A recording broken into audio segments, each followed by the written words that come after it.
Kangane sir आमचे दाजी बघा बर,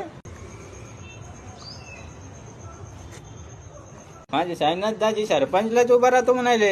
त्याचे कान कोण भरून टाकले काय की आता ते सरपंचच होतो म्हणाले. सांगा बरं सरपंचला वेतन किती असते? पेक्षा जास्त गावाची लोकसंख्या असेल तर त्या सरपंचाला मानधन होतं 5,000, आता त्याला 10,000.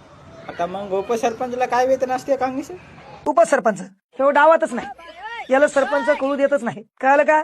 म्हणून हे त्याच्यात हवेत असते, फक्त मी उपसरपंच आहे. मग आमच्या गावातल्या सदस्याला काय वेतन असेल? मग त्या सदस्य वावरात असते, काय करायला पळाटे यायचं पाहिलं असं ग्रामपंचायत काय उगा सांगतो तुम्ही. ग्रामपंचायत सदस्य वळमणीनं शेळ्या वळायलं, चिचा पाडायलं, कधी कधी रोजान जायला, त्याचं पॅनल यावं म्हणून याला उभं केलं असते. ते बी जात पाहून है ना, पॉइंट पाहून, हा आखा बुगा त्याचा, त्यानं मिरवायचंच नाही. मी सदस्य आहे, तुला फक्त 200 रुपये मानधन आहे सदस्याला. हा फक्त तो टाईट कपडे घालायचे, सभा बिभा असल्यावर है ना, अशी आडी टाकायची. काय चाललं तुला कळत नाही, ग्रामसेवक काय बोलला तुला कळत नाही, पारावरले लोक काय म्हणले तुला काय कळत नाही. तू या फक्त मनातल्या मनात असतो, बापरे मी सदस्य आहे.